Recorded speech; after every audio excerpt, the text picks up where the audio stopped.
最疼爱如月的，如月还哭鼻子，秦晨，连我的声音都听不出来了。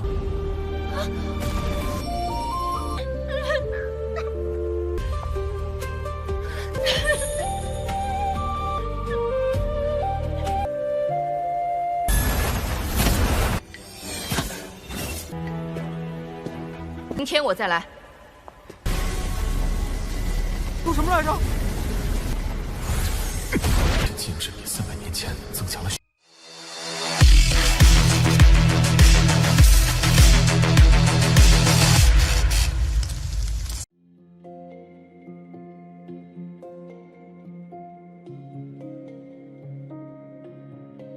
Halo semua, selamat datang di Ruang Sinema. Bagaimana kabar kalian semua? Semoga selalu sehat dan baik-baik saja.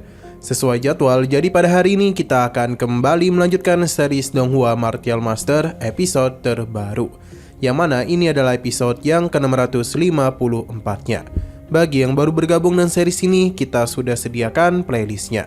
Jadi kalian bisa dengan mudah mencari di mana episode awal dari series ini. Sebelum kita mulai episode terbarunya, kita akan melihat dulu apa saja yang telah terjadi pada episode sebelumnya.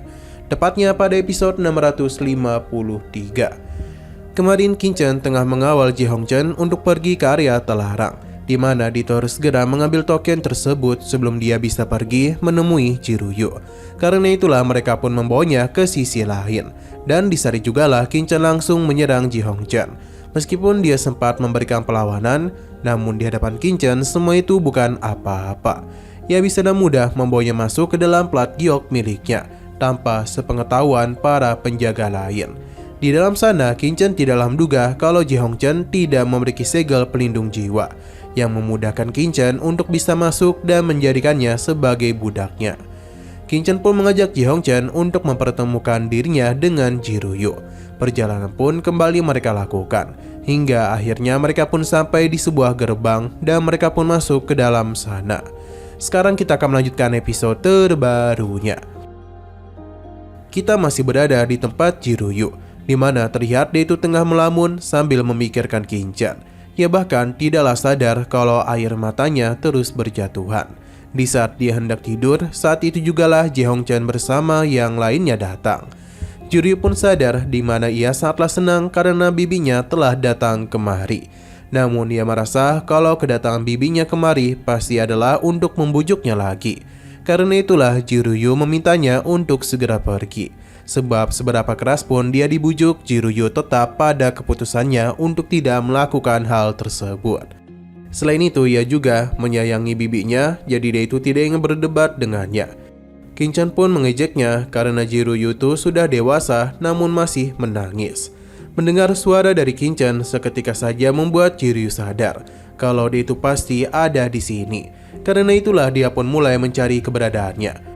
Namun karena tidak kunjung menemukannya, Jiruyu merasa itu hanyalah halusinasinya. 最疼爱如月的，如月还哭鼻子，秦晨，连我的声音都听不出来了。 Sampai akhirnya Qingchen pun maju dengan masih mengenakan penyamaran miliknya. Meskipun Jiruyu sangat rindu kepadanya, namun dia ini masihlah ragu apakah pria di hadapan itu memang benar adalah Qingchen. Di sini Qingchen pun meminta maaf kepadanya karena telah membuatnya lama menunggu. Pada akhirnya Qingchen pun melepaskan penyamarannya yang membuat Jiruyu berlinangan air mata. Karena pria yang sudah dirinya kira meninggoy kini berada tepat di hadapannya. Qingchen pun hanya bisa meminta maaf karena terlambat menemuinya. Jiruyu berusaha untuk menyembunyikan kesedihannya, tapi tangisan itu dapat didengar oleh Qingchen. Pada akhirnya, Jiruyu pun segera berbalik untuk bisa memeluk Qingchen. Ia sama sekali tidaklah mampu untuk menyembunyikan kesedihannya itu. Terlebih lagi dia sangatlah senang karena Qingchen tidaklah mati. Qingchen berusaha untuk menenangkannya karena dia kemari adalah untuk menyelamatkannya.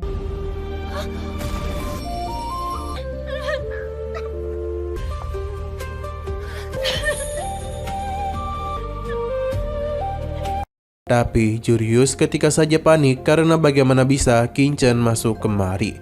Padahal tempat ini sangatlah berbahaya. Karena itulah dia pun meminta Qingchen untuk segera keluar karena jika terus di sini maka takutnya dia akan dalam masalah. Namun Kinchan tidak akan pernah lagi membiarkan Jiryu sendirian, sebab dia itu akan membawanya keluar. Kinchan pun menenangkannya, pasalnya dia itu memiliki sebuah rencana, di mana dia pun meletakkan Jiryu palsu di sana, sementara yang asli akan Kinchan simpan ke dalam plat giok miliknya. Dan begini maka pasti tidak akan ada yang mengira kalau Jiryu sudah pergi dari tempat itu. Sesaat kemudian mereka pun telah keluar dari area terlarang, sambil memberitahu kalau Jiryu masihlah keras kepala. Jadi besok Denny akan datang kemari untuk bisa membujuknya.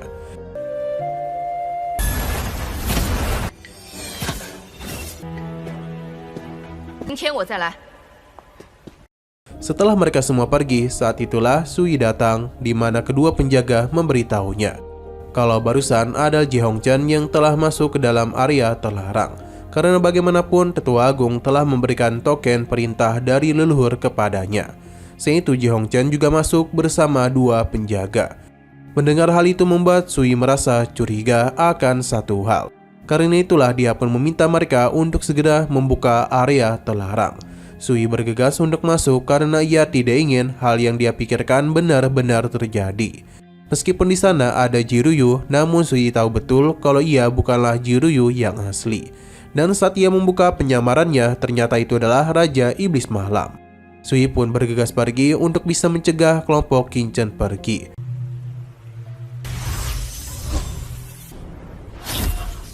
Sementara itu di sisi luar terlihat kalau ada para penjaga yang selalu mengawasi pavilion tersebut. Selain itu di sini juga ada pembatas poin yang membuat tempat ini tidak akan mudah untuk dimasuki ataupun keluar secara paksa. Kinchan bisa mendengar perkataan mereka, di mana dia ingin mencoba untuk menghancurkan hal tersebut. Serangan Kinchan ini sangatlah kuat, bahkan mengakibatkan sebuah retakan pada formasi tersebut. Hanya saja tindakannya itu telah membuat para penjaga mencurigainya dan segera pergi ke tempatnya. Sedangkan Kinchan menghentikan penyerangannya terhadap formasi itu. Ia tidaklah pernah menduga kalau formasi ini akan jauh lebih kuat dibandingkan pada 300 tahun yang lalu. Jikapun dia bisa menghancurkannya, namun tidak ada jaminan kalau mereka bisa pergi dengan mudah. Sesaat kemudian muncullah para penjaga, di mana mereka penasaran mengapa Ji Hongchen itu begitu berani menyentuh perbatasan poin, menyentuh pembatas poin, yang tentu saja ini akan menjadi masalah besar untuk kelompok Kinchan.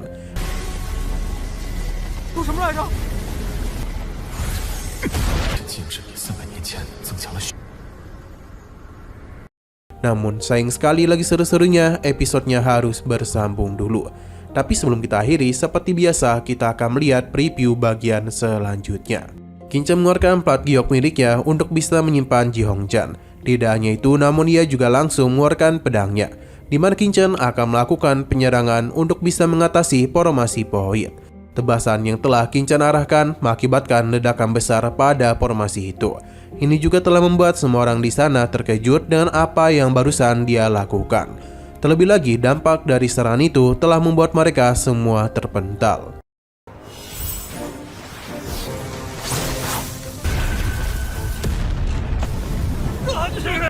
Oke, sekian dulu pada video kali ini. Untuk video selanjutnya akan segera hadir.